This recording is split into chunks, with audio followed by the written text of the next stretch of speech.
Assalamualaikum warahmatullahi wabarakatuh. Salam sejahtera bagi kita semua. Semoga Tuhan Yang Maha Esa senantiasa memberikan kita kesehatan, keberkahan, dan perlindungan dimanapun kita berada. Perkenalkan, saya Syaira Sylvia Siregar, SSMT CSOL, dosen program studi pendidikan Bahasa Mandarin S1 pada Fakultas Bahasa dan Seni Universitas Negeri Semarang. Izinkan saya untuk memberikan gambaran mengenai pernyataan diri dan unjuk kerja Tridharma Perguruan Tinggi. Pada PDD UK TPT bidang pengajaran, saya akan menjelaskan mengenai mata kuliah yang saat ini saya ampu, yaitu mata kuliah Fan Yixue atau pengantar terjemahan bahasa Mandarin dengan kode mata kuliah 20P02300. Mata kuliah Fan Yixue memberikan pemahaman dasar mengenai teori, prinsip, dan praktek penerjemahan bahasa Mandarin ke bahasa Indonesia dan sebaliknya. Mahasiswa akan mempelajari studi penerjemahan, konsep kesepadanan makna, serta metode dan teknik penerjemahan yang berorientasi pada bahasa sumber dan bahasa sasaran. Pembelajaran disusun untuk meningkatkan kesadaran linguistik, kemampuan analitis, dan keterampilan praktis dalam menerjemahkan teks pendek secara akurat dan kontekstual antara bahasa Indonesia dan bahasa Mandarin dan sebaliknya. Oleh karena itu, Fan Yixue atau pengantar terjemahan bahasa Mandarin merupakan mata kuliah yang wajib diajarkan kepada mahasiswa program studi pendidikan bahasa Mandarin pada semester 6 dengan bobot 2 SKS. Mata kuliah ini diampu oleh satu orang dosen secara mandiri, sehingga penyusunan RPS disesuaikan secara langsung dengan pendekatan, metode, dan rancangan pembelajaran yang disusun oleh dosen pengampu. Beberapa capaian mata kuliah atau CPMK pada mata kuliah Fan Yixue atau pengantar terjemahan bahasa Mandarin adalah sebagai berikut. Yang pertama, mampu mengkaji ilmu pengetahuan dan teknologi dengan berpikir logis, kritis, dan inovatif dengan memperhatikan nilai humaniora dan budaya bidang pendidikan bahasa Mandarin berdasarkan tata cara dan etika ilmiah. Yang kedua, mampu menunjukkan pengetahuan ilmu bahasa Mandarin dalam penerapan bahasa Mandarin dan pembelajaran bahasa Mandarin. Yang ketiga, mampu menunjukkan sikap religius, nilai kemanusiaan, sikap Pancasila, nasionalisme, kedisiplinan, sikap peduli sosial, etika akademik, sikap bertanggung jawab, berlandaskan nilai kearifan lokal, dan berakhlak mulia. CPMK yang keempat, mampu menunjukkan pengetahuan teoritis tentang bahasa Mandarin yang mencakup fonologi, morfologi, sintaksis, semantik, dan tata bahasa Mandarin. Materi yang diberikan kepada mahasiswa pada mata kuliah ini selama 1 semester yang meliputi pertama, proses penerjemahan yang terbagi menjadi materi hubungan antara teori penerjemahan, tingkat tekstual, tingkat review, tingkat kohesif, dan tingkat kealamiahan dalam penerjemahan teks. Materi yang kedua adalah identifikasi dan membedakan fungsi bahasa dalam penerjemahan. Materi yang ketiga adalah metode penerjemahan berorientasi bahasa sumber. Yang keempat, metode penerjemahan berorientasi bahasa sasaran. Yang kelima, metode penerjemahan lainnya. Yang keenam, 这以另一种翻译的方法 atau yang biasa disebut dengan metode literasi translation. Yang ketujuh, 翻译与文化 atau terjemahan dan budaya. Yang kedelapan, terjemahan metafora. Yang kesembilan, komponensial analisis dalam teori penerjemahan bahasa Mandarin. Yang kesepuluh, 翻译技巧 atau teknik terjemahan. Dan yang terakhir, materi yang terakhir adalah 文学翻译 atau terjemahan sastra. Perkuliahan ini ditempuh sebanyak 16 kali pertemuan yang terdiri dari 14 kali pertemuan untuk menyampaikan materi, 1 kali pertemuan untuk ujian tengah semester, dan 1 kali pertemuan untuk ujian akhir semester. Dengan jumlah persentase kehadiran mahasiswa sebanyak 75% untuk dapat memperoleh nilai akhir semester. Saya membuat bahan ajar untuk mata kuliah ini dan menggunakan buku Hafanyi Jiaocheng, a Textbook of Translation yang ditulis oleh Newmark tahun 2001 yang diterjemahkan dalam bahasa Mandarin untuk penunjang perkuliahan. Metode pembelajaran yang digunakan pada mata kuliah ini adalah dengan menerapkan 2 sistem pembelajaran, yaitu sinkronus dan asinkronus. dengan memanfaatkan Learning Management System LSM yang telah difasilitasi oleh UNES, yaitu Elena. Dengan Elena, saya mengunggah materi perkuliahan, diskusi, kuis, penugasan, maupun tes. Sedangkan pada sistem asinkronus, saya memberikan materi dengan cara tatap muka, secara langsung, baik daring maupun luring. Saya juga memanfaatkan Zoom Meeting untuk pembelajaran daring dan ruang kelas untuk pembelajaran luring. Pada mata kuliah ini, saya menggunakan metode delivery system dalam menyampaikan materi pembelajaran, interaction atau interaksi dengan mahasiswa, dan assessment atau penilaian dengan teknik ceramah dan project-based learning. Sebagai project-based learning, pada pertemuan ke-15 perkuliahan, saya mengarahkan mahasiswa secara mandiri menganalisis penerapan metode dan teknik penerjemahan sastra Tiongkok atau sastra Cina berdasarkan jenis teks sastra tertentu dengan produk berupa video presentasi, analisis, hasil terjemahan sastra. Interaksi antara dosen dan mahasiswa dalam mata kuliah pengantar terjemahan bahasa Mandarin atau Fan Yixue berlangsung secara langsung di kelas sesuai dengan jadwal pertemuan mingguan. Bentuk interaksi yang dilakukan bervariasi, antara lain dengan mengajukan pertanyaan untuk mendorong partisipatif aktif mahasiswa, memfasilitasi diskusi kelompok, serta memberikan kesempatan bagi mahasiswa untuk mempresentasikan hasil diskusi. Mahasiswa juga didorong untuk memberikan tanggapan terhadap hasil diskusi tersebut. Di samping itu, dosen juga memberikan konfirmasi, refleksi, dan penguatan terhadap materi selama proses pembelajaran berlangsung. Penilaian atas pembelajaran mengacu pada peraturan universitas yang meliputi penilaian partisipatif, penilaian atas hasil proyek, penilaian atas kuis, penilaian atas tugas, penilaian atas ujian tengah semester, dan ujian akhir semester. Pada penilaian aktivitas partisipatif memiliki bobot 25%, penilaian hasil proyek memiliki bobot 25%, penilaian kuis 5%, penilaian tugas 10%, penilaian ujian tengah semester 15%, dan penilaian ujian akhir semester 20%. Demikian penjelasan mengenai mata kuliah Fan Yixue atau pengantar terjemahan bahasa Mandarin. Selanjutnya, mari kita cermati rangkaian proses pembelajaran yang telah dilaksanakan di kelas pada mata kuliah ini.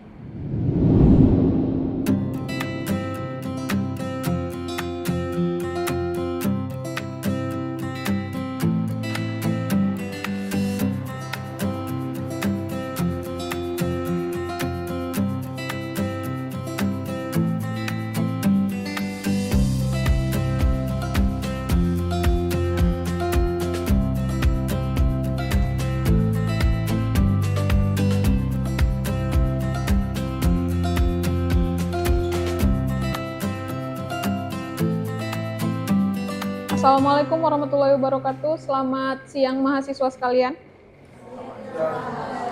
Ya, hari ini kita kembali lagi di kelas ini dengan mata kuliah Fan Yixue atau yang sering kita sebut pengantar terjemahan bahasa Mandarin. Ya, sebelum kita masuk ke materi kita, saya rasa kita review materi yang sudah kita pernah bahas di minggu lalu, yaitu tentang fungsi bahasa dan implikasinya dalam penerjemahan. Kita bahas dulu ya, apa yang menjadi fungsi bahasa secara umum. Apa yang menjadi fungsi bahasa sehingga bahasa memiliki keterkaitan dengan penerjemahan. Masih ingat? Bahasa sebagai alat komunikasi. Bahasa sebagai alat komunikasi juga sebagai media untuk menyampaikan pesan. Oke? Sebagaimana bahasa fungsinya untuk menyampaikan pesan, dalam menyampaikan pesan ini juga dibedakan berdasarkan jenis bahasa. Dengan begitu, bahasa yang kita pakai untuk menyampaikan pesan tersebut dibutuhkan untuk diterjemahkan. Sehingga fungsi bahasa dalam penerjemahan adalah sebagai dasar dalam menentukan strategi dan metode penerjemahan yang kita pakai saat menerjemahkan. Ya. Baik, saya lanjut. Itu tadi review kita dari materi yang sudah kita bahas di minggu lalu. Minggu ini kita akan membahas metode penerjemahan bahasa Mandarin dengan orientasi bahasa sumber. Karena kita belajar bahasa Mandarin, maka jelas bahasa sumber kita adalah bahasa Mandarin. Benar ya? Oke. Tujuan pembelajaran dari materi ini ada 3. Yang pertama adalah memahami pengertian dan karakteristik masing-masing metode penerjemahan yang orientasinya adalah bahasa sumber, terdiri dari word for word translations, literal translations, faithful translations, dan semantic translations. Yang kedua, mampu menganalisis metode dalam konteks penerjemahan dari bahasa Mandarin ke bahasa Indonesia ataupun sebaliknya. Yang ketiga, mampu menerapkan metode yang sesuai untuk menerjemahkan kalimat atau paragraf sederhana ataupun teks sederhana dalam bahasa Mandarin ataupun bahasa Indonesia berdasarkan konteks dan jenis katanya. Ya, baik mahasiswa, ini adalah konten atau materi kita hari ini terdiri dari 5. Yang pertama adalah 主词翻译 atau word for word translations. Yang kedua adalah 直译 atau literal translations. Yang ketiga adalah 忠实翻译 atau faithful translation.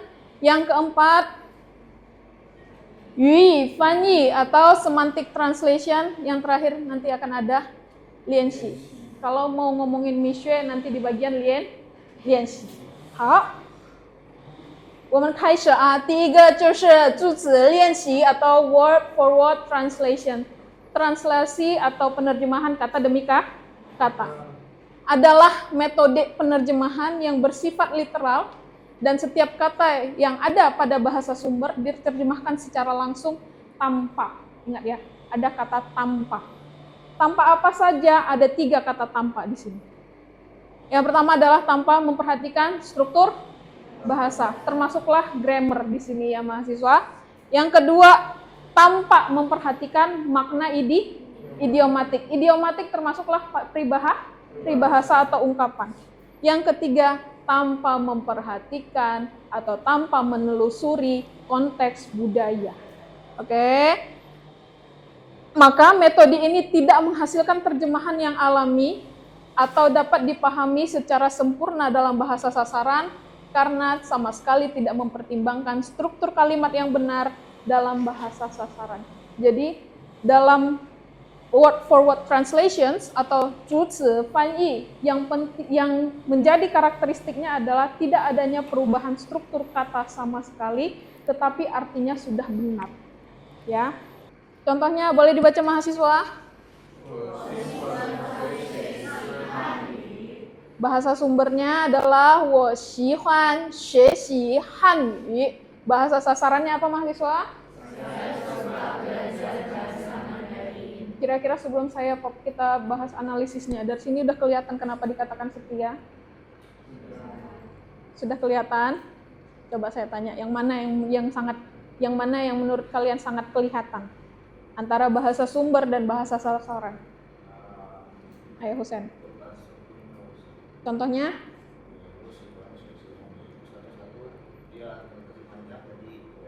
Iya, semuanya sama ya. Oke, antara bahasa sumber, bahasa Mandarin dengan bahasa Indonesianya sama. Nah, seperti ini dia mahasiswa. Setiap kata dalam kalimat sumber diterjemahkan secara langsung. Ini tadi antara wo dengan saya masih sama-sama posisinya. Xihwan berarti suka juga dalam bahasa Indonesia atau bahasa sasarannya juga masih sama sebagai kata nomor 2 ya. Yang Xuexi belajar juga masih urutan ketiga di kalimat bahasa sasaran. Hanyu atau bahasa Mandarin juga menjadi sama posisinya dengan bahasa sasaran. Inilah yang dimaksud dengan setia. Oke. Yang kedua adalah metode penerjemahan 直译 atau literal translation atau metode penerjemahan literasi ya. Literal translations adalah metode penerjemahan yang tetap mengutamakan makna secara leksikal, yaitu kata per kata, tetapi sudah mulai menyesuaikan dari tata bahasanya dan struktur kalimatnya dalam bahasa sasaran agar lebih dapat dimengerti saja ya, dengan secara wajar. Oke. Kriterianya mahasiswa untuk metode ini, yang pertama itu adalah struktur kalimatnya adanya penyesuaian Tujuannya agar lebih mudah dimengerti, ya. Yang kedua, masih mengutamakan bentuk dari bahasa sumber. Jadi walaupun adanya penyesuaian, tapi bentuk awalnya itu tidak berubah sama sekali, ya. Atau masih mengutamakan bentuk awalnya, ya. Tidak ada proses memperhalus gaya bahasa. Ya, jadi masih mempertahankan gaya bahasa sumber seperti apa, begitu juga di gaya bahasa sasaran. Umumnya digunakan dalam terjemahan teknis atau akademis.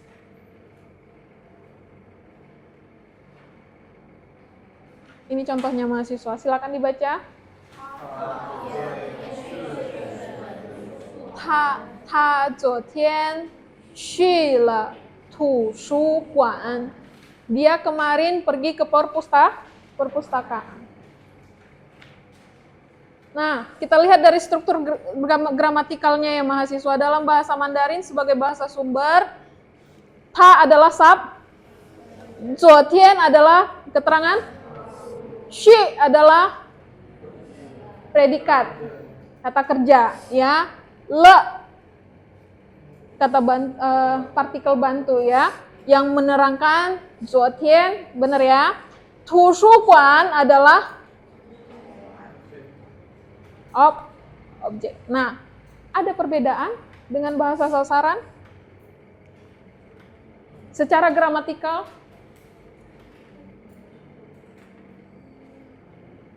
kalau diartikan ke bahasa Indonesia sebagai bahasa sasarannya, jadi apa tuh? Ta zuotian xu le tushuguan. Dia pergi ke, ya maaf, ini harusnya pindah ke belakang ya. Oke. Apa perbedaannya? Yaitu kemarin ini, waktunya ini harusnya dipindah ke belakang. Jadi subjek, predikat, objek, plus waktu. Ini dicoret. Ya kan? Dan yang ini saya coret nih ya, nggak apa-apa ya. Ini pindah ke sini, Oke. Terlihat struktur gramatikalnya ada perbedaan? Ada. Tapi apakah gaya bahasanya berubah mahasiswa? Enggak ada. Adakah terjadi padanan kata? Enggak ada. Sama, masih sama. Hanya yang mana yang berbeda di struktur Oke. Kata-kata yang diterjemahkan secara langsung, tapi urutannya sudah disesuaikan dengan bahasa sasaran. Tujuannya apa? Supaya lebih natural. Kan dalam bahasa Indonesia agak janggal ya. Dia kemarin pergi ke perpustakaan. Dia besok pergi pulang kampung. Misalkan. Biasanya dalam bahasa Indonesia yang baku itu yang benar adalah kata keterangan waktu berada di belakang. Saya mau pulang kampung besok. Ya kan? Begitu kan ya? Oke, jadi adanya perbedaan antara struktur gramatikal di bahasa sumber dengan bahasa sasaran. Kita lanjut ya mahasiswa. Yang ketiga adalah zhongshi fanyi, faithful translation, atau dalam bahasa Indonesianya penerjemahan berbeda tapi ya mahasiswa dengan word for word translation. Kalau word for word translation karakteristiknya yang setia, tapi kalau ini metodenya yang setia, oke? Apanya yang setia? Kita lihat ya. Zhongshi fanyi atau faithful translation adalah metode penerjemahan yang berusaha menyampaikan makna asli dari teks sumber dengan akurat dan lengkap, baik dari struktur kalimat, gaya bahasa, serta nuansa makna dan budaya, walau hasilnya mungkin terdengar kurang alami dalam bahasa sasaran. Karakteristik dari faithful translation atau zhongshi fanyi. Yang pertama, setia, baik dari makna maupun nuansa pada teks sumbernya. Yang kedua, menjaga strukturnya dan ekspresinya dalam idiomatik dari bahasa sumber tetap terjaga. Yang ketiga, tapi dia tidak terlalu peduli apakah hasil terjemahannya mudah dibaca atau sudah naturalkah dalam bahasa sasaran, ini sama sekali tidak menjadi poin pentingnya. Dan yang terakhir, umum digunakan dalam penerjemahan akademik, hukum, atau karya sastra klasik yang mengandung makna cultural yang kuat. Ya, jadi kalau hukum itu baik syarat dengan istilah budaya atau sosial, yang paling kentara itu ada di sastra klasik. Ya, termasuk puisi-puisi dari zaman dinasti Tang. Ya, sudah dipelajari ya? Dengan ini sudah. Bagaimana sulitnya? Bagaimana waktu ujian? Menangis? Ya, karena menerjemahkan karya sastra memang tidak sama dengan menerjemahkan teks biasa yang ada di buku kuliah. Ya, jadi syarat akan makna atau istilah-istilah budaya atau makna culture. Nah, ini dia mahasiswa. Boleh dibaca bahasa sumbernya dan bahasa sasarannya?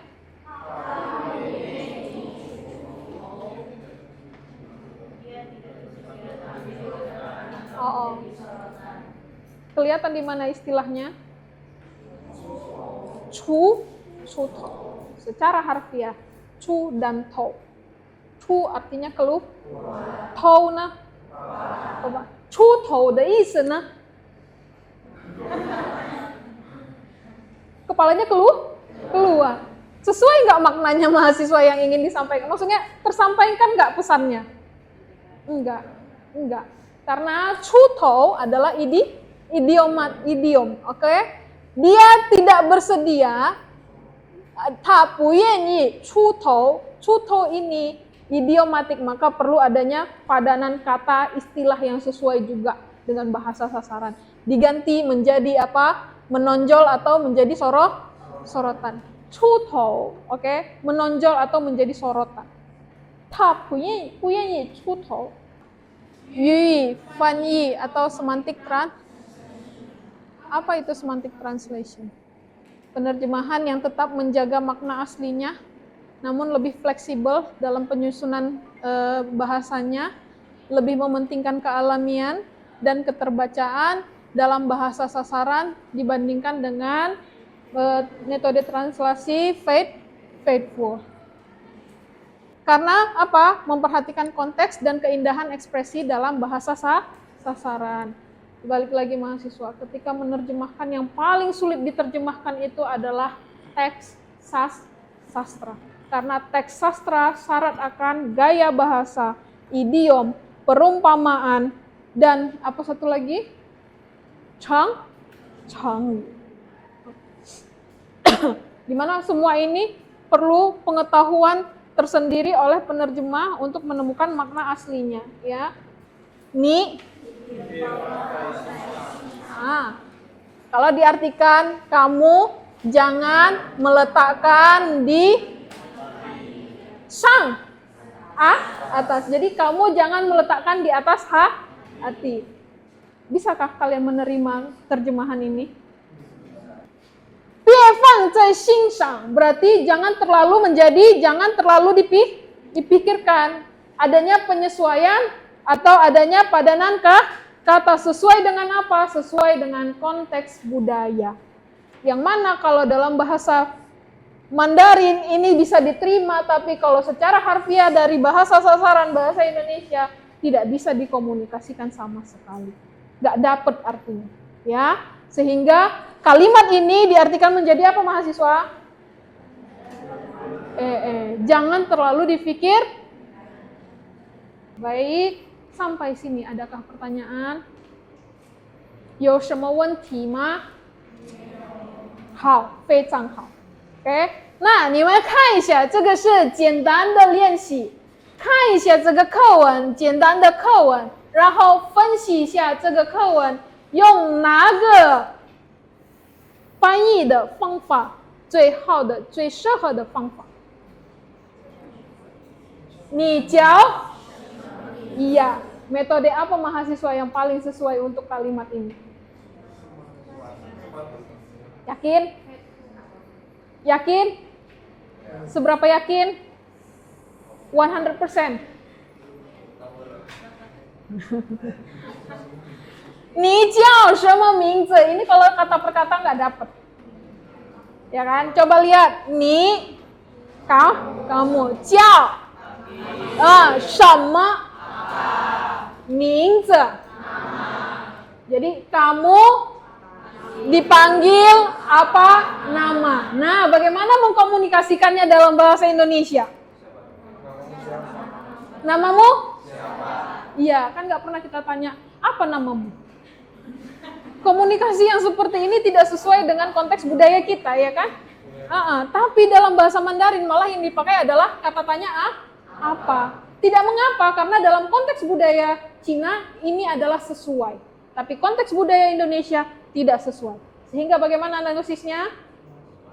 Apa dia? Semantik. Oke. Bagaimana hasilnya? Tadi sudah kita bahas ya. Kamu dipanggil nama apa? Diterjemahkan kata per kata seperti itu.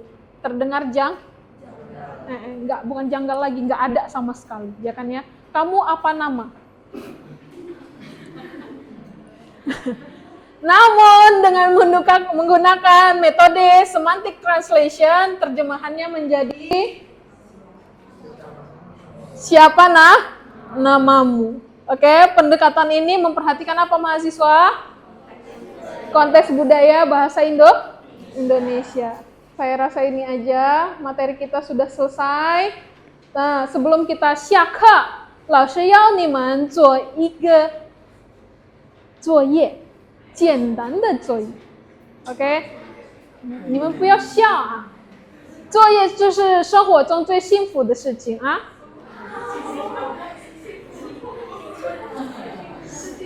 辛苦。好，你们要做什么作业呢？就是要翻译一个简单的段文，然后这个段文一下，分析一下，然后就di analisis lalu dibuatkan video presentasi. Ya, ini sekedar instruksi pengerjaannya. Dan waktu yang saya berikan adalah 1 Mei, dikumpulkan di Elena.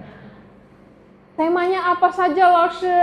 Apakah teksnya kami yang tentukan? Nanti teksnya akan saya unggah di Elena juga. Jadi teks tersebut kalian analisis, lalu kalian lakukan analisis struktur makna. Jika memang ada idiom, maka temukan idiom ini digunakan pada metode penerjemahan apa yang paling tepat dan sertakan analisisnya atau alasannya, ya. Lalu video presentasi itu nanti diunggah di Elena dalam bentuk link. Berarti nanti kalian masukkan dalam Google Drive, link Google Drive-nya yang di-upload di Elena. Ya, dan tugas ini adalah bersifat mandiri. Silakan nanti dilihat teks nanti yang akan saya unggah di Elena, ya. Ini adalah materi yang perlu di-preview untuk minggu depan. Jadi nanti kalian lihat sebelum kita kuliah, kalian sudah membaca yang ada di bahan ajar tentang metode penerjemahan bahasa Mandarin tapi berbasis bahasa Sasak. Baik mahasiswa, sampai sini adakah pertanyaan? 有问题吗？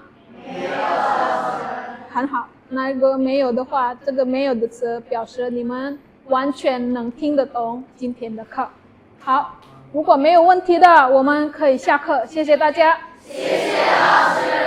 辛苦你们了。再见。Sekian gambaran mengenai pernyataan diri dosen dan unjuk kerja Tridharma perguruan tinggi dengan mata kuliah Fan Yixue atau pengantar terjemahan bahasa Mandarin. Semoga pemaparan ini dapat bermanfaat dan digunakan dengan sebaik-baiknya oleh khalayak luas, khususnya di bidang pendidikan bahasa Mandarin.